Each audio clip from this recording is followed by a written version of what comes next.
On a des revendications sociales comme l'enseignement, la santé, le logement, tout ce qui touche la vie quotidienne des citoyens marocains qui souffrent aujourd'hui des conditions de vie très difficiles malgré l'image qu'on essaie de donner du Maroc. C'est une image de façade, la réalité est tout autre chose. La constitution marocaine est un simulacre, c'est une constitution qui consacre l'islam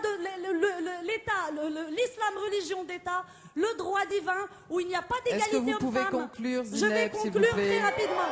Où il n'y a pas... D'accord? Cette constitution n'a pas été faite par une constituante comme le demandait le peuple marocain. Elle a été faite par 18 personnes, dont vous, qui ont été nommées par le roi, qui n'ont aucune légitimité de représentativité du peuple marocain.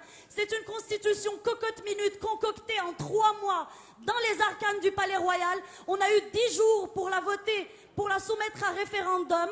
Elle a été votée à 99% de oui, ce qui est un score digne de la Corée du Nord. D'accord? Donc, ne venez pas nous parler de démocratie, monsieur le conseiller du roi. Maintenant, le gouvernement, l'État marocain a essayé de camoufler et de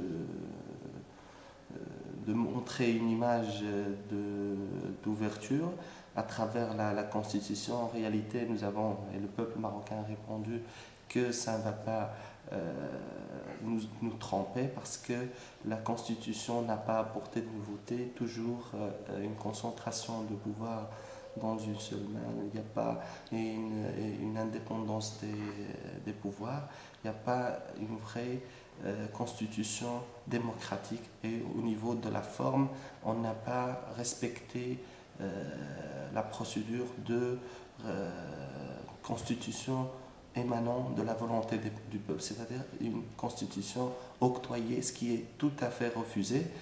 Et aussi, on veut signaler que nos revendications sont toujours plus loin de la réforme de l'État. On réclame un vrai changement au Maroc qui donne la parole au peuple marocain.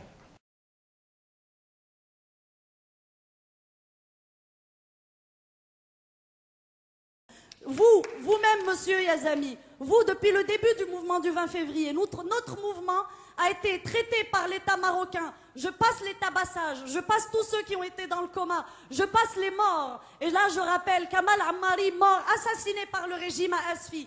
Nous avons eu à peu près 13 immolations par le feu au Maroc. La dernière date de la semaine dernière. Hamid Kanouni, 30 ans, immolé par le feu le 7 août à Berkane, décédé le 9 août. Peut-être que le régime marocain a essayé d'arrêter ce mouvement, mais ça n'a pas marché. Nous avons vu qu'il a pris beaucoup plus d'ampleur après le référendum. Les manifestations ont continué jusqu'à maintenant. Le mouvement de 20 février a renforcé sa présence parmi plusieurs tranches sociales et aujourd'hui, on a beaucoup plus de réussite d'une manière stable et continue.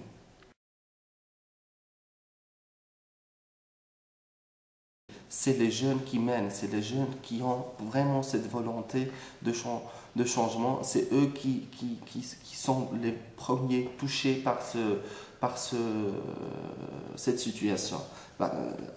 Au premier rang, on a les jeunes universitaires, les jeunes cadres, ceux qui ont fait un effort pour aboutir à quelque chose et finalement ils sont déçus de la corruption, de l'inégalité des chances. C'est d'abord ces jeunes-là et derrière eux toutes les classes faibles, toutes les classes populaires au Maroc. Si on cite un exemple de la ville de Tanger qui a connu beaucoup de réussite, on dit que c'est la première ville dans le pays qui a ce réussite parce que là, le mouvement a concentré ses forces dans les quartiers populaires, là où la misère est installée, là où les gens sont beaucoup plus touchés. Maintenant, la classe moyenne, les cadres, on commence à avoir le soutien des jeunes ingénieurs, des avocats, des jeunes diplômés, les étudiants, les élèves des écoles secondaires, ils sont présents et on espère élargir notre présence sur plusieurs couches sociales. Maintenant aussi, il faut signaler que la femme marocaine a beaucoup donné à ce mouvement. Elle participe autant que les hommes d'une manière très active et a donné beaucoup de succès à ce mouvement. Fadwa Al-Aroui, immolé par le feu à Souk Sebt le 21 février, décédé le 23 février, victime de sa condition de mère célibataire, traitée de pute par le Mokadem de la ville parce qu'elle est mère célibataire et qui s'est immolée publiquement par le feu. Il existe une vidéo de 3 minutes de sa mort qui est juste insupportable. Vous avez parlé de la Moudawana, du code de la famille. Moi, en tant que femme marocaine, j'explique que ce texte est tout sauf égalitaire. J'hérite toujours la moitié de ce que vous, en tant qu'homme marocain, héritez, même si je paye mon café au même prix.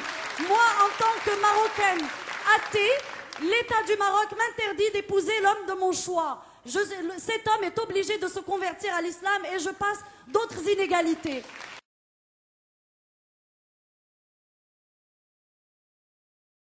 Comme vous le savez, le Maroc est un pays qui a donné pas mal d'immigrés. C'est une autre facette de la misère des Marocains.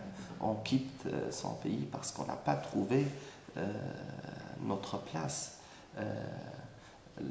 La communauté marocaine ici en Belgique, comme en France, comme en Hollande, comme en Allemagne, comme partout en Europe, en Espagne, en Italie, elle est très très importante parce qu'il y a beaucoup de Marocains qui cherchent une autre vie à une coordination pour suivre le mouvement au Maroc, pour essayer de soutenir ce mouvement. Donc ça a été vraiment spontané. Dès le 20 février, il y a des militants qui se sont rassemblés devant l'ambassade du Maroc ici à Bruxelles, comme à Paris, comme dans plusieurs capitales en Europe. Vous êtes le conseiller de Mohamed VI, 7e monarque, 7e tête couronnée la plus riche du monde après les monarchies pétrolières d'Arabie Saoudite. Mais quand vous ramenez le PIB de ces pays au PIB marocain, vous le retrouvez vite en tête.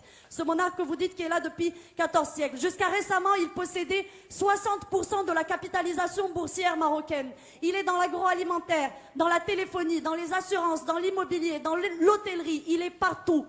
D'accord? Quelle est la différence aujourd'hui entre Ben Ali et Mohamed VI?